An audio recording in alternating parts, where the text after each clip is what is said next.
রাত পোহালে বিশ্বকর্মা পুজো। প্রতি বছরের মতো এবছরও প্রস্তুতি তুঙ্গে শিলিগুড়িতে। এদিন সেই চিত্রই দেখা গেল হাসপাতাল মোড় এলাকায়। প্রতি বছরের মতো এই বছরও বিশ্বকর্মা ঠাকুরের প্রতিমা বিক্রি হচ্ছে দেদারে।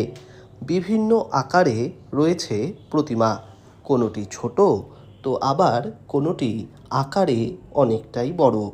এক প্রতিমা বিক্রেতা বলেন, সকালে প্রতিমা বিক্রি সেভাবে শুরু না হলেও সন্ধ্যার পর থেকেই দেদারে প্রতিমা বিক্রি বেড়েছে শিলিগুড়ি শহর জুড়ে। গতবার থেকে বেশি না কম? গতবার থেকে বেশি বেশি আছে। কত থেকে শুরু? 1000 থেকে শুরু, আচ্ছা, 10,000 অবধি আছে। 10,000 পর্যন্ত আছে। কি মনে করছেন কখন থেকে বিক্রি বাড়বে? 6টায় পড়তে হবে। এখন কি মানে একদমই আসছে না দু একজন আসছে? দু একজন টুকটাক।